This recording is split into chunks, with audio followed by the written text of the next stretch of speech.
Magandang umaga sa inyong lahat, mga mahal kong kapatid sa pananampalataya. Salamat sa Diyos na muli nating nakakamtan ang biyayang ito ng bagong umaga. Ang umagang ito ng Biyernes, ika-6 ng Marso. Naway sumainyong lahat ay ang walang hanggang pagpapala ng ating makapangyarihang Diyos, ang Ama ng lahat ng biyaya at habag. Salamat po sa inyong patuloy na pagsama sa atin dito sa panalangin ito na naglalayong magbukas ng ating puso at isipan sa presensya ng ating Panginoon. Ako ay lubos na nagpapasalamat na muli ninyong pinili na magsimula ang inyong araw kasama ang Panginoon sapagkat ito ay nagpapakita ng inyong pagnanais na mabuhay ayon sa kanyang kalooban at maglakad sa kanyang mga landas. Mga kapatid, ako ay nagpapasalamat sa bawat isa sa inyo na nandirito ngayong umaga, sa mga nanonood sa inyong mga tahanan, sa mga nakikinig habang naghahanda para sa trabaho, sa mga nagmamaneho patungo sa inyong mga destinasyon, at sa lahat ng nais na magsimula ang kanilang araw sa tamang paraan, sa pamamagitan ng panalangin at pagbubukas ng kanilang puso sa Panginoon. Salamat sa Diyos na hindi niya tayo kailanman pinabayaan, na sa kabila ng lahat ng hamon at pagsubok na ating kinakaharap, siya ay nananatiling tapat at maaasahan. Ang umaga na ito ay hindi lamang ordinaryong umaga, mga kapatid. Ito ay isang espesyal na pagkakataon na ibinigay sa atin ng Diyos upang muling ipahayag ang ating pananampalataya, upang muling itayo ang ating mga pangarap, at upang muling pagtibayin ang ating mga layunin sa ilalim ng kanyang gabay at direksyon. Ang tema ng ating panalangin ngayong umaga ay tungkol sa pagbabago ng ating lakas, ang pag-asa na ang Diyos ay magbibigay ng bagong buhay sa ating mga kahinaan at pagod. Alam ko, mga kapatid, na marami sa atin ay pumasok sa linggong ito na puno ng pagod, puno ng mga alalahanin, puno ng mga tanong kung paano natin kakayanin ang mga hamon na naghihintay. Ngunit ang mensahe ng Diyos para sa atin ngayong umaga ay malinaw at makapangyarihan. Siya ang siyang magbibigay ng bagong lakas. Siya ang siyang mag-aahon sa atin mula sa ating kahinaan, at siya ang siyang maglalakad kasama natin sa bawat hakbang ng araw na ito. Hindi tayo nag-iisa sa ating pakikibaka, mga kapatid. Kasama natin ang Diyos na may walang hanggang kapangyarihan at walang limitasyong pag-ibig. Ang ating bersikulo para sa umaga na ito ay matatagpuan sa aklat ng Isayas, Kabanata 40, talatang 31, na nagsasabi, "Ngunit ang mga naghihintay sa Panginoon ay mangagpapanibagong lakas, mangagsisisigay na parang mga agwila. Sila'y magsisitakbo at hindi mga papagal. Sila'y magsisilakad at hindi mga hihirapan." Mga kapatid, pakinggan ninyo ang pangakong ito mula sa salita ng Diyos. Ito ay hindi lamang magagandang salita o inspirasyonal na mensahe. Ito ay buhay na pangako mula sa Diyos na hindi nagsisinungaling, mula sa Diyos na hindi sumusuwak, mula sa Diyos na laging nakakatupag ng kanyang salita. Ang susing salita dito ay naghihintay, mga taong nagtitiwala, mga taong sumusuko ng kanilang sariling lakas at umaasa sa lakas na nagmumula sa Diyos. Kapag tayo ay tumigil sa ating sariling pagsisikap na walang Diyos at nagsimulang maghintay sa Kanya, doon nagsisimula ang tunay na pagbabago. Kaya naman, mga kapatid, bago tayo magpatuloy, nais ko kayong anyayahan na pag-isipan ang kahulugan ng talatang ito sa inyong buhay. Naghihintay ba kayo sa Panginoon? Nagtitiwala ba kayo na Siya ang magbibigay ng lakas na kailangan ninyo? O sumusubok pa rin kayong gumawa ng lahat sa inyong sariling kakayahan, sa inyong sariling talino, sa inyong sariling lakas? Kung ganoon, ngayong umaga ay ang perpektong pagkakataon upang magpahinga sa presensya ng Diyos at hayaan Siyang maging inyong lakas. Ngayong umaga, nais ko rin kayong anyayahan na manatiling kasama natin hanggang sa dulo ng panalangin ito. Huwag kayong mag-alangan na magkomento sa ibaba, ibahagi ang inyong mga panalangin, ang inyong mga pangangailangan at ang inyong mga testimonya. Gusto naming marinig mula sa inyong mga kapatid sapagkat tayong lahat ay isang pamilya sa Panginoon. Ngayon, mga mahal kong kapatid, maghanda na tayo ng ating mga puso at isipan habang tayo ay lumalapit sa trono ng biyaya ng ating Panginoon. Hayaan ninyong manahimik ang inyong isipan, iwaksi ang lahat ng mga pagkabalisa at alalahanin at tumuon lamang sa presensya ng Diyos. Narito na tayo sa harapan niya, handang makinig, handang tumanggap, at handang magpakumbaba sa kanyang makapangyarihang presensya. Ito ay oras ng panalangin, oras ng pagbubukas ng ating mga puso, at oras ng pagtanggap ng mga biyaya na inihanda ng Diyos para sa atin ngayong araw na ito. Ama naming mahal sa langit, kami po ay lumalapit sa iyong presensya ngayong umaga, na puno ng pasasalamat at pagpupugay. Ikaw po ang Diyos na lumikha ng langit at lupa, ang Diyos na humuhubog ng mga bundok at bumubukas ng mga dagat, ang Diyos na nagbibigay ng buhay sa lahat ng nilalang. Salamat po Panginoon na sa kabila ng aming kahinaan at kakulangan, Ikaw ay patuloy na nagmamahal sa amin ng walang kondisyon, patuloy na nag-aalaga sa amin ng walang humpay, at patuloy na nagbibigay sa amin ng mga pagkakataon na muli at muling bumalik sa iyong mga bisig. Ama, kami po ay kilala mo ng lubusan. Alam mo ang bawat pangangailangan namin. Alam mo ang bawat sakit ng aming puso. Alam mo ang bawat alalahanin na aming dinadala. Ngunit sa kabila ng lahat ng ito, kami ay narito sa iyong harapan, nananalig na ikaw ay may plano at layunin para sa bawat isa sa amin.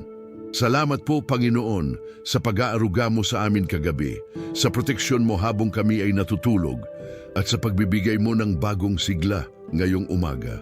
Salamat po na muli kaming nagising na may buhay, na may pagkakataon pa upang maglingkod sa iyo, na may oras pa upang gumawa ng mabuti, at na may lakas pa upang magpatuloy sa aming paglalakbay.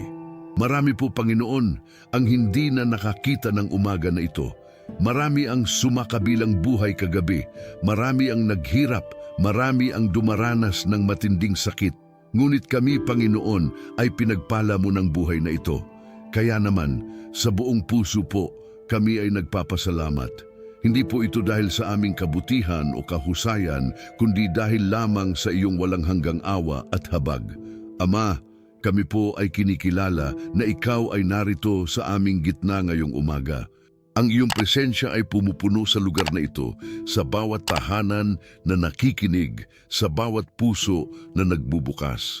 Ang iyong Espiritu Santo po ay sumasa amin, gumagabay sa amin, at naguudyok sa amin na lumapit ng mas malapit sa iyo. Panginoon, naway maramdaman namin ang init ng iyong pag-ibig, ang kapayapaan ng iyong presensya, at ang lakas na nagmumula sa iyong kamay. Alam po naming ikaw ay hindi malayo sa bawat isa sa amin. Sinabi mo sa iyong salita na saan man tayo magpunta, naroroon ka. Kahit tayo ay pumunta sa mga hangganan ng dagat, kahit tayo ay umakyat sa kalangitan o bumaba sa pinakamalalim na lugar, naroroon ka pa rin. Salamat po, Panginoon, na hindi mo kami kailanman pinababayaan at na lagi mong dinadala ang aming mga pasan. Ngayong umaga po, Panginoon, nais naming pag-usapan ang tungkol sa lakas.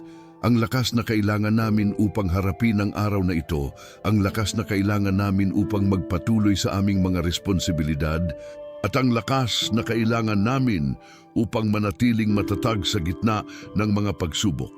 Ama, alam po naming ang lakas na mula sa amin lamang ay hindi sapat.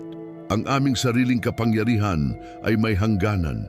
Ang aming sariling kakayahan ay may limitasyon. At ang aming sariling pagsisikap ay madalas na nabibigo.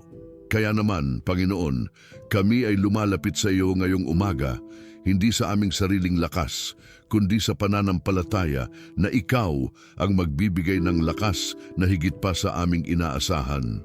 Ama, marami po sa aming narito ngayong umaga ay pagod na, pagod sa buhay, pagod sa trabaho, pagod sa mga problema, at pagod sa patuloy na pakikibaka. Ang aming mga katawan ay nanghihina, ang aming mga isipan ay napapagod, at ang aming mga espiritu ay nangangailangan ng pagpapahinga. Ngunit Panginoon, alam po namin na sa iyo ay may pag-asa, sa iyo ay may bagong simula, sa iyo ay may pagbabago. Kaya naman, Ama, kami ay humihingi sa iyo ngayong umaga, pakibagong muli ang aming lakas. Tulad ng sabi sa Isaiah 31, ang mga naghihintay sa iyo ay magpapanibagong lakas. Panginoon, kami ay naghihintay, kami ay nagtitiwala, kami ay nananalig na gagawin mo ang iyong pangako. Panginoon, nais po naming kilalanin sa iyong harapan na kami ay mga taong may kahinaan. Hindi po kami perpekto, hindi po kami palaging malakas, hindi po kami palaging may tamang desisyon. Maraming beses, Panginoon, kami ay nabibigo. Maraming beses ay nauungusan kami ng aming mga emosyon, nawawalan kami ng pag-asa at natatakot kami sa hinaharap. Ngunit sa kabila ng lahat ng ito, Panginoon, nanatili pa rin ang iyong pag-ibig sa amin. Hindi mo kami tinatanggihan dahil sa aming kahinaan. Sa halip, ginagamit mo ang aming kahinaan upang ipakita ang iyong kapangyarihan. Tulad ng sinabi ni Apostol Pablo sa 2 Corinto 9, ang aking biyaya ay sapat sa iyo, sapagkat ang aking kapangyarihan ay nayayari sa kahinaan. Kaya naman, Panginoon, kami ay nagpapasalamat dahil sa aming kahinaan, nakikita namin ang iyong kapangyarihan. Sa aming kakulangan, nadarama namin ang iyong kasapatan. Ama, ngayong umaga, kami ay humihingi ng tiyak na mga bagay na may kinalaman sa lakas na kailangan namin. Una po, hinahangad po namin ang pisikal na lakas. Alam po naming ang aming mga katawan ay templo ng iyong Espiritu Santo at nararapat lamang na alagaan namin ito. Ngunit Panginoon, maraming beses ang aming mga katawan ay nanghihina dahil sa sakit, dahil sa stress o dahil lamang sa natural na proseso ng pagtanda. Kaya naman, Ama, kami ay humihingi, pagalingin mo po ang mga may sakit sa amin, palakasin mo po ang mga mahihina. Bigyan mo po ng enerhiya ang mga pagod. Hayaang ang aming mga katawan ay maging malusog, malakas at handa upang gampanan ang lahat ng mga gawain na iniatas mo sa amin ngayong araw. Pangalawa po, hinahangad namin ang emosyonal na lakas. Panginoon, ang mundo ngayon ay puno ng stress, puno ng pressure at puno ng mga bagay na sumasama sa aming kapakanan ng loob. Marami sa amin ay dumaranas ng anxiety, ng depression, ng takot at ng pangamba. Ang aming mga emosyon ay parang umaagos na tubig na walang direksyon at minsan ay nawawalan kami ng kontrol. Ngunit Panginoon, alam po namin na ikaw ay Diyos ng kapayapaan. Sinabi mo sa Juan 27, kapayapaan ang iniwan ko sa inyo, ang aking kapayapaan ay ibinibigay ko sa inyo, akin itong ibinibigay sa inyo na hindi gaya ng pagbibigay ng sanglibutan. Huwag mga bagabag ang inyong puso o manglupay-pay man. Kaya naman, Ama, ibigay mo po sa amin ang kapayapaang ito, tahimikin mo po ang aming mga puso. Alisin mo po ang takot at pangamba. Bigyan mo kami ng emosyonal na katatagan upang harapin ang lahat ng mga hamon ng araw na ito. Pangatlo po, hinahangad namin ng espiritual na lakas. Ama, ito po ang pinakamahalagang uri ng lakas sapagkat kung ang aming espiritu ay malakas, kayang-kaya naming harapin ang lahat ng iba pang mga hamon. Panginoon, nais po naming maging matatag sa pananampalataya, matatag sa pag-asa, at matatag sa pag-ibig. Ngunit alam po naming ito ay hindi mangyayari sa aming sariling pagsisikap lamang. Kailangan po namin ng iyong Espiritu Santo na magpuno sa amin, nagabayan kami at napalakasin ang aming mga espiritual na kalamnan.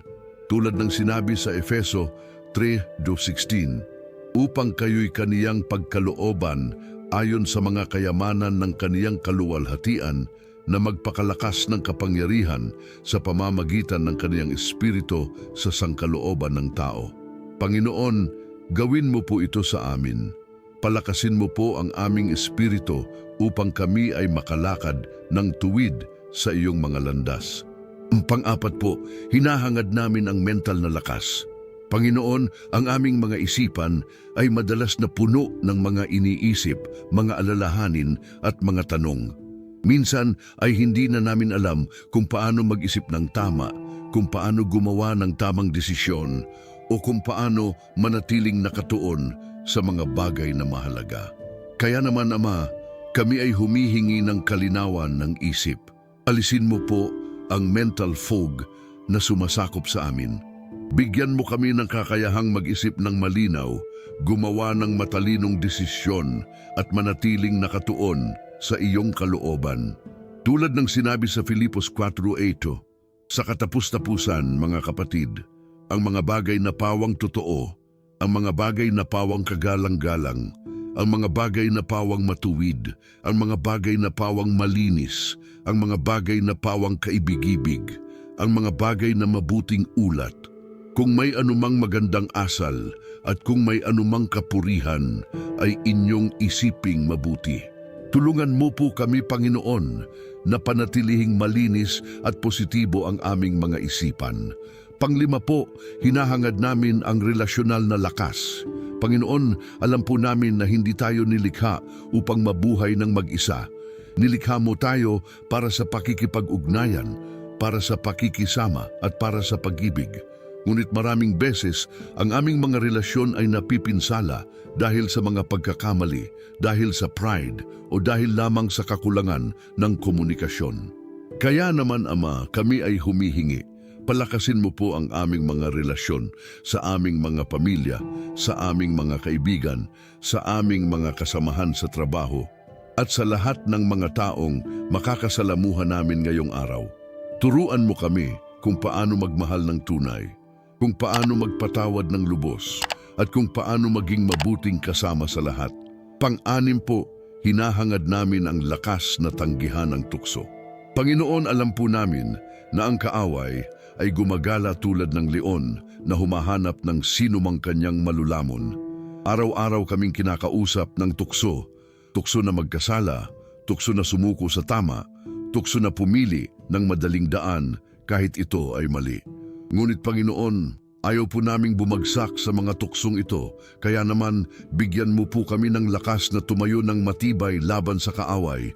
Bigyan mo kami ng espada ng Espiritu na siyang salita ng Diyos, upang aming maisugod pabalik ang lahat ng mga pana ng kaaway. Tulad ng sinabi sa 1 Corinto 10:13, walang tukso na dumating sa inyo, kundi ang ukol sa tao. Datapo at tapat ang Diyos, na hindi titinulot na kayo'y tuksuin ng higit sa inyong makakaya, kundi kasama ng tukso ay dadalhan naman din niya kayo ng ganang makatatanan upang inyong mapagbata. Ngayon po, Panginoon, nais naming magbigay ng ilang dagdag na mga talatang nagpapalakas ng loob at nagbibigay ng pag-asa tungkol sa lakas na nagmumula sa iyo. Sinabi mo sa awit 46:1, ang Diyos ay aming kanlungan at kalakasan, tulong na madaling masumpungan sa kabagabagan. Panginoon, totoo po ito sa aming mga buhay. Ikaw ang aming kanlungan sa mga panahon ng unos. Ikaw ang aming lakas kapag kami ay nanghihina. At ikaw ay madaling masumpungan. Hindi mo kami pinabubusisi. Hindi mo kami pinapahirapan na hanapin ka. Nagpapasalamat po kami, Panginoon. Sa Jeremias 29:11, sinabi mo, sapagkat aking nalalaman ang mga pag-iisip na aking iniisip tungkol sa inyo. Sabi ng Panginoon, mga pag-iisip ng kapayapaan at hindi ng kasamaan upang bigyan kayo ng pag-asa sa inyong huling kawakasan.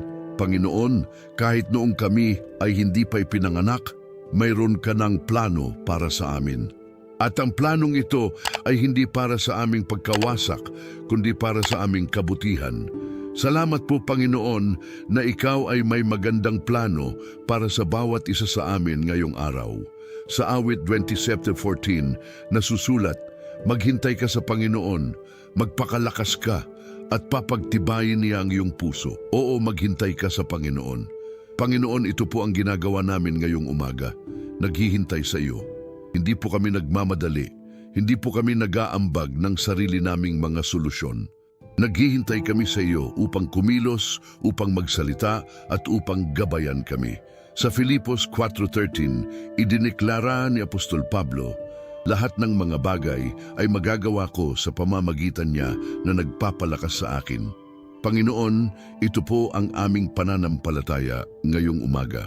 Kahit ano ang aming kinakaharap ngayong araw, mga deadline sa trabaho, mga problema sa pamilya, mga hamon sa negosyo o mga personal na pakikibaka, naniniwala po kami na lahat ay magagawa namin dahil ikaw ang nagbibigay ng lakas. Hindi po kami umasa sa aming sariling kakayahan, kundi sa iyong kapangyarihan na gumagawa sa amin. Ama, sa puntong ito ng aming panalangin, kami ay nangangako sa iyo. Nangangako po kami na gagamitin namin ang lakas na ibibigay mo sa amin ngayong araw para sa iyong kaluwalhatian. Hindi po namin ito gagamitin para lamang sa aming sariling interes o para lamang sa aming sariling kaginhawahan.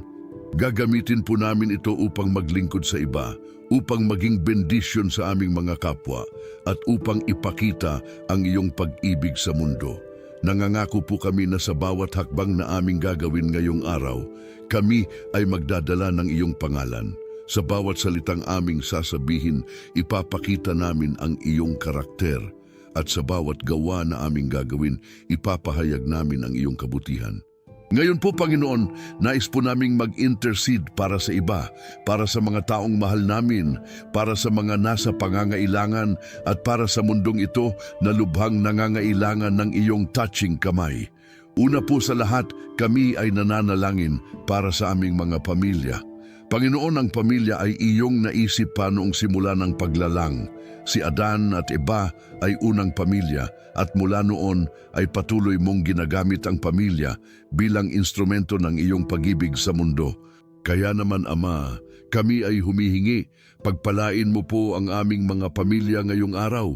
Para po sa mga ama na narito, bigyan mo sila ng karunungan upang pamunuan ang kanilang mga tahanan ng tama.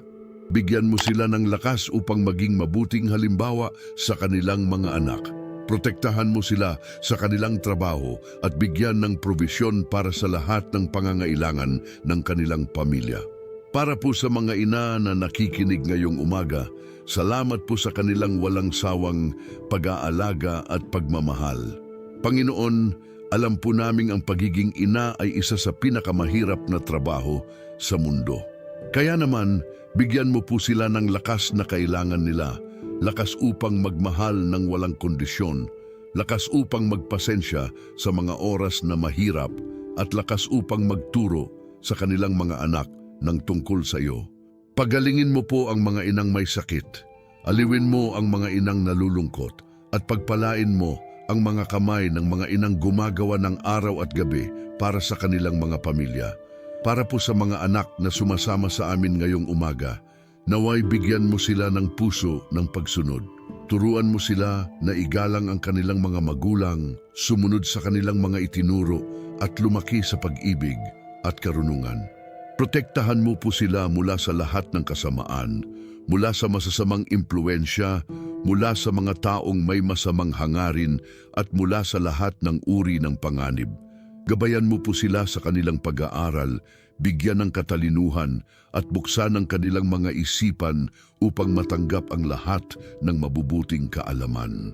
Para po sa mga lolo at lola na bahagi ng aming mga pamilya, salamat po sa kanilang karunungan at mga karanasan na kanilang ibinabahagi. Alagaan mo po sila sa kanilang pagtanda.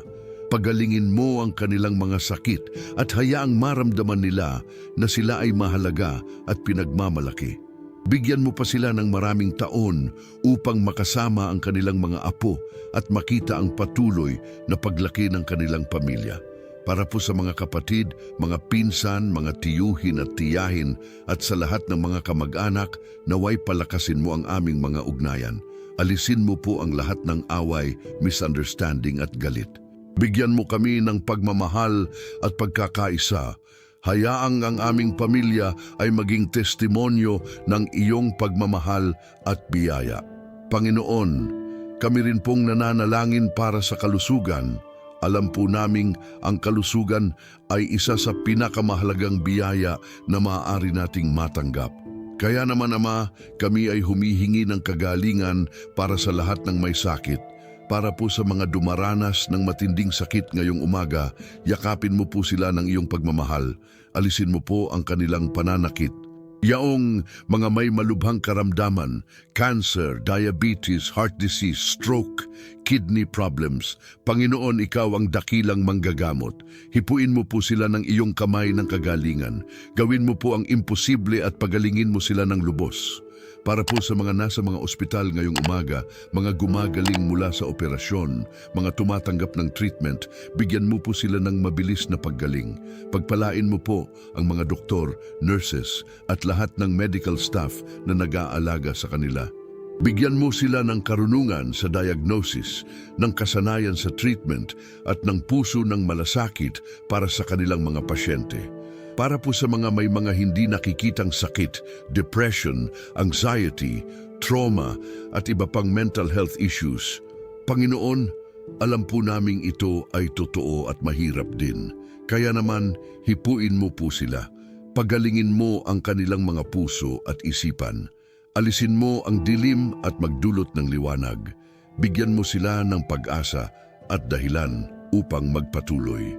Panginoon, kami rin pong nananalangin para sa liberasyon. Alam po naming may mga taong nakakulong sa iba't ibang uri ng pagkaalipin, addiction sa droga, alak, sugal, pornografiya at iba pa. Panginoon, ikaw ang nagpapakawala sa mga bihag. Kaya naman kami ay humihingi, palayain mo po sila ngayong araw. Wasakin mo ang mga tanikala na pumipigil sa kanila. Bigyan mo sila ng lakas na tumayo at lumayo sa kanilang mga bisyo. Palitan mo ang kanilang kagustuhan para sa masasamang bagay ng pagnanais para sa iyo at sa mga bagay na matuwid.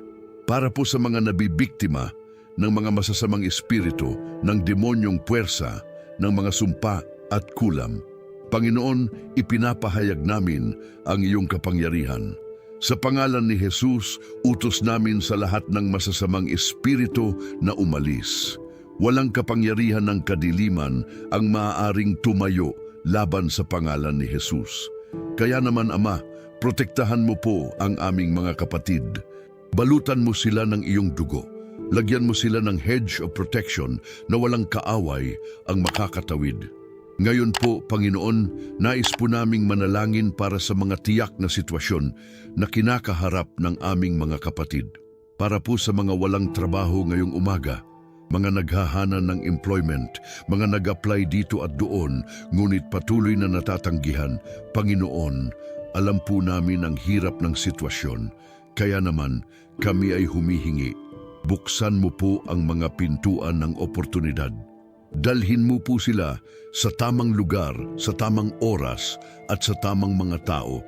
Bigyan mo sila ng trabahong hindi lamang makapagbibigay ng kanilang pangangailangan, kundi tutulong din sa kanila na lumago bilang mga individual. Para po sa mga may negosyo na nahihirapan, mga nag-struggle financially, mga may mga utang na hindi nila alam kung paano babayaran, Panginoon, ikaw ang Diyos ng probisyon. Sinabi mo na alalahanin ang mga lilyong hindi nagsisipag o nagsasalat, ngunit pinakakain mo pa rin. Gayon din po kami, Panginoon, kaya naman providean mo po kami. Pagyamanin mo ang aming mga negosyo. Pagpalain mo ang gawang aming mga kamay. Hayaang dumaloy ang financial blessings upang hindi lamang kami ang makikinabang, kundi pati na rin ang aming mga pamilya at ang mga taong nasa aming paligid. Para po sa mga estudyante na nag-aaral, mga kumukuha ng exams, mga gumagawa ng thesis at projects, bigyan mo po sila ng katalinuhan. Buksan mo ang kanilang pag-unawa. Tulungan mo silang mag-focus at mag-concentrate. At higit sa lahat, Panginoon, turuan mo silang hindi lamang mag-aral para sa grades, kundi para sa karunungan na magagamit nila sa hinaharap. para po sa mga may mga legal problems, mga humaharap sa kaso, mga nangangailangan ng hustisya. Panginoon, Ikaw ang hukom ng lahat. Kaya naman, kami ay humihingi ng iyong intervensyon. Hayaang manalo ang katotohanan, hayaang maghari ang hustisya. At para sa mga nangangailangan ng proteksyon, protektahan mo po sila mula sa mga taong may masamang balak. Panginoon, kami rin pong nananalangin para sa aming bansa, para po sa Pilipinas at sa lahat ng mga bansang kinapapalooban ng mga nanonood ngayong umaga. Naway pagpalain mo ang aming mga lupain, para po sa aming mga pinuno, ang Pangulo, mga senador, kongresista, mga lokal na opisyal. Bigyan mo po sila ng karunungan upang mamuno ng tama. Alisin mo po ang korupsyon. Itanim mo sa kanilang mga puso ang tunay na pagnanais na maglingkod sa mamamayan. Para po sa aming mga sundalo, pulis at lahat ng nasa uniformed services na nag-iingat ng aming kaligtasan, protektahan mo po sila. Bigyan mo sila ng lakas at tapang upang gawin ang kanilang tungkulin. At para po sa kanilang mga pamilya na nag-aalala para sa kanila, bigyan mo ng kapayapaan at katiyakan na ikaw ay gumagabay at nag-iingat.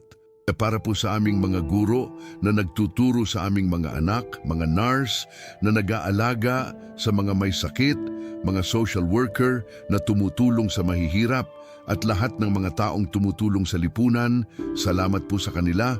Pagpalain mo po sila ng doble-doble.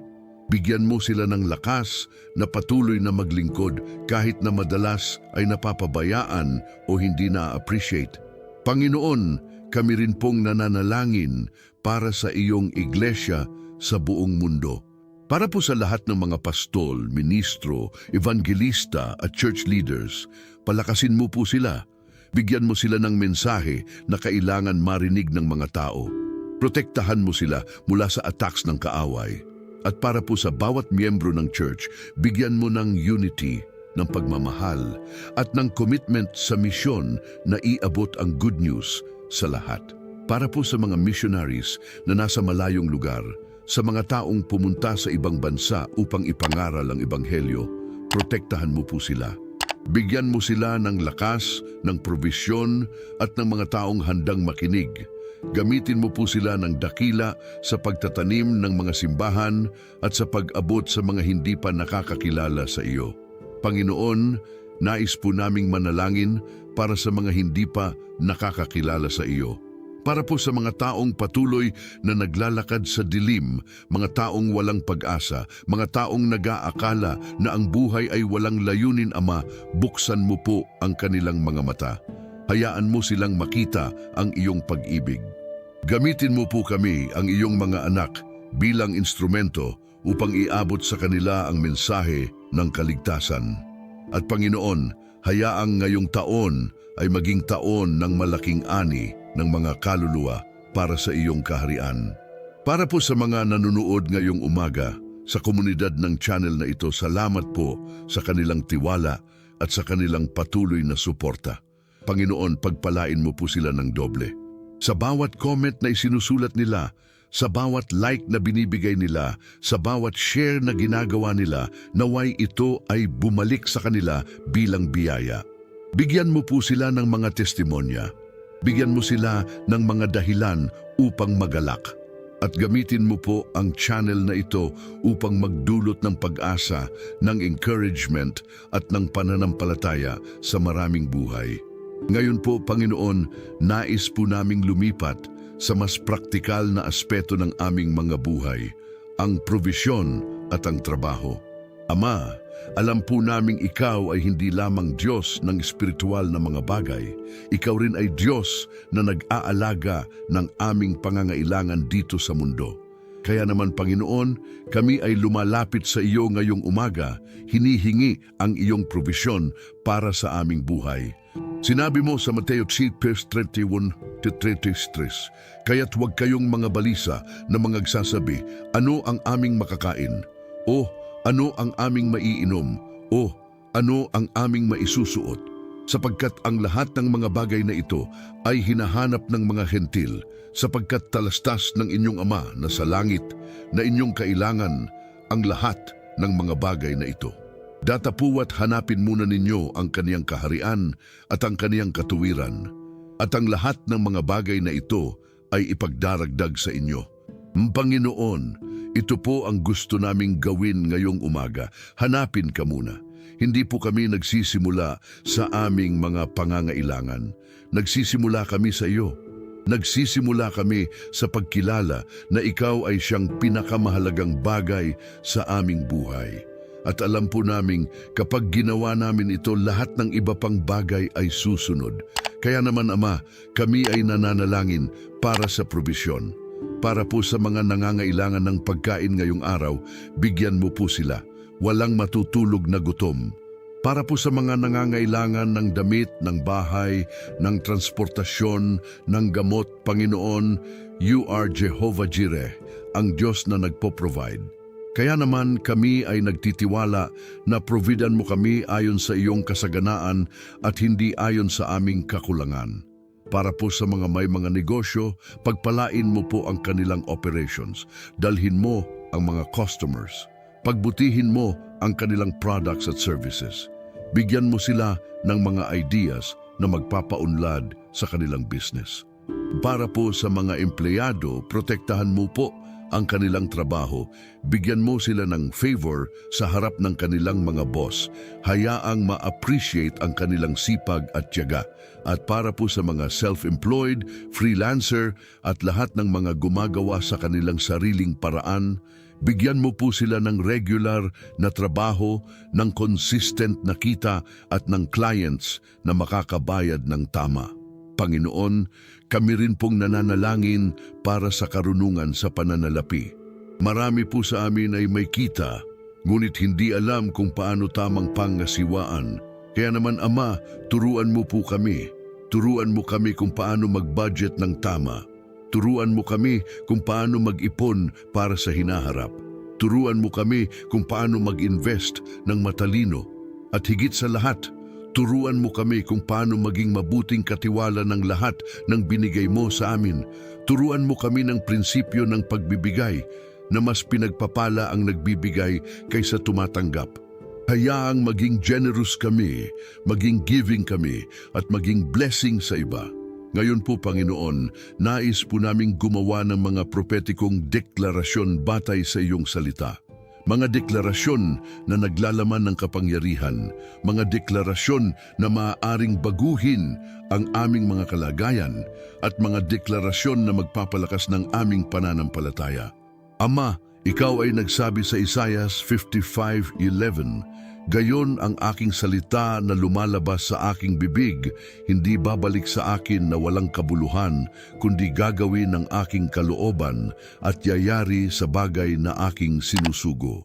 Kaya naman, Panginoon, naniniwala kami na ang mga salitang idedeklara namin ngayong umaga batay sa iyong salita ay hindi babalik na walang kabuluhan kundi matutupad. Idinedeklara ko ngayong umaga sa pangalan ni Jesus na ako ay higit na tagumpay sa pamamagitan niya na umibig sa akin. Ayon sa Roma 8:37, idinadeklara ko na ako ay ulo at hindi buntot, nasa itaas at hindi nasa ilalim, ayon sa Deuteronomio 28:13.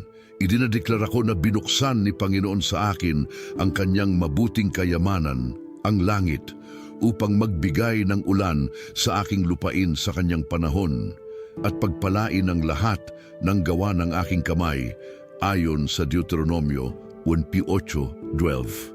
Idinadeklara ko ayon sa awit 91 na ako ay naninirahan sa kanlungan ng kataas-taasan at mananahan sa ilalim ng lilim ng makapangyarihan. Idinadeklara ko na siya ang aking kanlungan at ang aking kuta, ang aking Diyos na aking pagkakatiwalaan. Idinadeklara ko na hindi ako matatakot sa sindak sa gabi, ni sa panan na lumilipad sa araw, ni sa salot na lumalakad sa kadiliman, ni sa pagkapahamak na naninira sa katanghaliang tapat. Idinadeklara ko na kahit mabuwal sa aking siping ay 1,000 at 10,000 sa aking kanan, sa akin ay hindi malalapitan.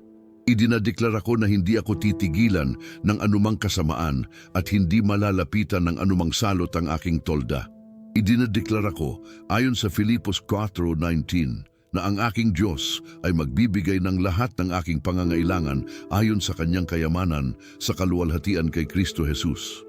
Idinadeklara ko na hindi ako mangangailangan ng kahit ano sapagkat ang Panginoon ay aking pastol ayon sa Awit 23. Idinadeklara ko na ako ay pamumunuan niya sa mga landas ng katuwiran alang-alang sa kanyang pangalan. Idinadeklara ko na kahit ako'y lumakad sa libis ng lilim ng kamatayan, hindi ako matatakot sa anumang kasamaan sapagkat siya ay kasama ko. Idinadeklara ko ayon sa Jeremias 29:11 na mayroon ang Diyos ng mga plano para sa akin, mga plano upang magpanatili ng kaunlaran at hindi sakuna, mga plano upang bigyan ako ng kinabukasan at pag-asa. Idinadeklara ko ayon sa Juan 10:10 na pumarito si Jesus upang magkaroon ako ng buhay at magkaroon nito ng kasaganaan. Idinadeklara ko na ang anumang binuo laban sa akin ay hindi magtatagumpay, ayon sa Isaiah 54:17. Idinadeklara ko na ang Panginoong si Jesus ay aking kagalingan, ayon sa Exodo 15:26. Idinadeklara ko na sa pamamagitan ng kanyang mga sugat ay ako'y gumaling na, ayon sa Pedro 2:24. Idinadeklara ko na ako ay malusog, malakas at puno ng buhay. Idinadeklara ko na ang aking katawan ay templo ng Espiritu Santo at ako ay dapat na mag-alaga nito at pahalagahan ito. Idinadeklara ko na ako ay saksi ni Jesus ayon sa Gawa 1:8. Idinadeklara ko na ako ay ilaw ng mundo at asin ng lupa ayon sa Mateo 5:13-14. Idinadeklara ko na ako ay linang ng Diyos, gawang niya, nilikha kay Kristo Jesus para sa mga mabubuting gawa na inihanda niya na akin ng malakad ayon sa Efeso 2:10. Idinadeklara ko na hindi ako nabigyan ng Diyos ng espiritu ng takot kundi ng kapangyarihan, pag-ibig at mahinahong pag-iisip ayon sa Tigungan Timoteo 2:7. Idinadeklara ko na ako ay marunong sa lahat ng mga lihim ng kasiyahan at kasalatan.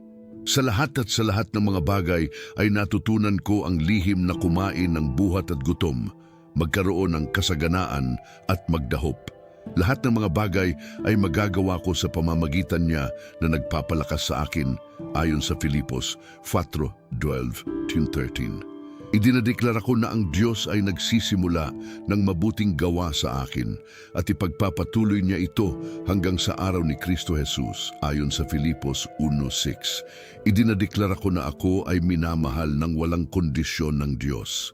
Idinadeklara ko na walang anumang bagay, kamatayan o buhay, mga anghel o mga prinsipe, ang kasalukuyan o ang hinaharap o anumang kapangyarihan, taas o lalim o anumang ibang bagay sa lahat ng nilikha ay makakahiwalay sa akin sa pag-ibig ng Diyos na kay Kristo Jesus na ating Panginoon ayon sa Roma 8:38-39. Panginoon, sa puntong ito ng aming panalangin, nais po naming tapusin na may pasasalamat at pagtalaga. Ama, salamat po sa lahat. Salamat sa umaga na ito. Salamat sa buhay na ito. Salamat sa pagkakataong ito. Salamat sa pamilya, sa kalusugan, sa trabaho at sa lahat ng biyayang natatanggap namin araw-araw. Salamat po, Panginoon, na hindi mo kami binibilang ayon sa aming kasalanan, kundi tinatrato ayon sa iyong awa at habag. Salamat po na patawad mo kami sa tuwing nagkakasala at handang tumanggap sa tuwing bumabalik kami sa iyo. Salamat po na ang iyong pag-ibig ay walang hangganan at ang iyong tapat na pagmamahal ay bago bawat umaga. Ngayong araw na ito po, Panginoon, kami ay nag-aalay sa iyo ng aming mga sarili. Nag-aalay kami ng aming oras, ang susunod na ilang oras na aming gagugulin sa trabaho, sa bahay, sa pag-aaral o sa pakikipag-ugnayan sa iba. Naway bawat oras ay magamit ng maayos at produktibo. Nag-aalay kami ng aming mga salita, lahat ng sasabihin namin ngayong araw. Naway ang aming mga salita ay magdulot ng buhay, ng encouragement at ng pag-asa. Huwag po sanang magmula sa aming mga bibig ang anumang nakakasakit, nakakasama o nakakasira. Nag-aalay kami ng aming mga gawa, lahat ng gagawin namin ngayong araw. Naway bawat gawang ito ay para sa iyong kaluwalhatian at para sa kabutihan ng aming kapwa. Nag-aalay po kami ng aming mga relasyon, sa asawa, sa mga anak, sa mga magulang, sa mga kaibigan, sa mga katrabaho. Naway sa lahat ng aming pakikipag-ugnayan ngayong araw, ipakita namin ang iyong pag-ibig. Nag-aalay kami ng aming mga desisyon, lahat ng pagpili na gagawin namin ngayong araw, mula sa maliliit hanggang sa malalaki. Naway gabayan mo kami upang pumili ng tama, pumili ng mabuti, at pumili ng mga bagay na naaayon sa iyong kalooban. Panginoon, hinihingi po namin na ang presensya mo ay manatili sa amin sa buong araw. Huwag mo po kaming iwan kahit sandali. Sa bawat pagsubok na darating, naway andyan ka. Sa bawat tagumpay na makakamtan namin, naway sa iyo ang papuri. Sa bawat pagkakataon na kami ay mahaharap sa tukso, naway bigyan mo kami ng lakas na tumanggi at tumakas. Sa bawat oras na kami ay mangangailangan ng karunungan, naway buksan mo ang aming pag-unawa. At sa bawat sandali na kami ay mawawalan ng pag-asa, naway ipaalala mo sa amin ang iyong mga pangako na hindi kailanman nabibigo. Ama, muli po kaming nangangako na maglalakad kami ng matuwid ngayong araw. Nangangako kaming magiging mabuting halimbawa sa iba. Nangangako kaming ipagkakalat ang iyong pag-ibig sa pamamagitan ng aming mga gawa at salita. Nangangako kaming magiging instrumento ng iyong kapayapaan sa mundong puno ng kaguluhan. Nangangako kaming tutulungan ang mga nangangailangan, kakaibigan ng mga nag-iisa, at pagmamahal ang mga hindi ka mahal-mahal. Gawin mo po kaming mga channel ng iyong biyaya sa mundo, at ngayong kami ay naghahanda ng magsimula ng aming araw. Naway pagpalain mo kami, Panginoon. Pagpalain mo ang aming paglabas at pagpasok. Pagpalain mo ang gawang aming mga kamay. Pagpalain mo ang aming mga hakbang. Ilagay mo po ang iyong mga anghel sa aming paligid upang kami ay bantayan at protektahan. Buhusan mo kami ng iyong Espiritu Santo upang kami ay mapuno ng karunungan, lakas at pag-ibig. At higit sa lahat, Panginoon, hayaang ang aming buhay ngayong araw ay maging patotoo ng iyong kadakilaan at kabutihan.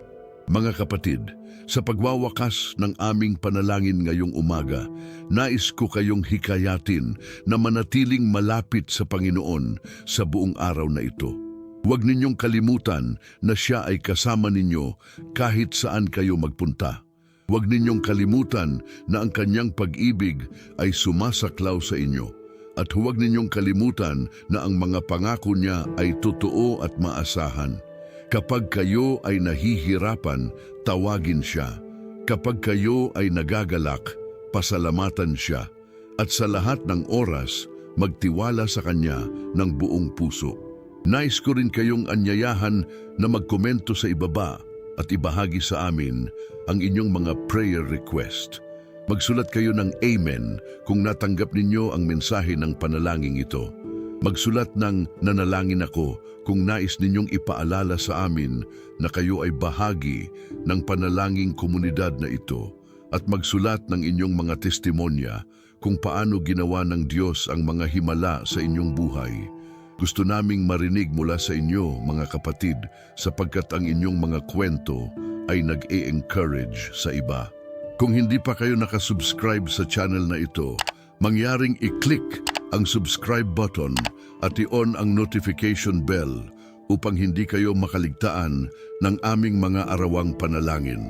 Bawat umaga, mayroon kaming bagong panalangin na naghihintay para sa inyo, mga panalangin na magpapalakas ng inyong pananampalataya at magpapalapit sa inyo sa Diyos. Share ninyo rin ang video na ito sa inyong mga kaibigan at pamilya na nangangailangan ng encouragement at pag-asa ngayong araw. Sa pangalan ng Ama, ng Anak at ng Espiritu Santo, ako ay nagpapahayag ng biyaya at kapayapaan sa bawat isa sa inyong nakikinig ngayong umaga. Naway samahan kayo ng Panginoon sa inyong paglalakbay ngayong araw. Naway protektahan niya kayo mula sa lahat ng kasamaan. Naway pagpalain niya ang gawang inyong mga kamay. At naway maramdaman ninyo ang kanyang presensya sa bawat sandali ng inyong araw. Magkaroon kayo ng napakagandang Biyernes at naway maging simula ito ng isang napakagandang weekend para sa inyong lahat. Mahal namin kayo mga kapatid at patuloy naming ipinanalangin ang inyong kabutihan. Hanggang sa muli, paalam at Diyos ay sumainyo.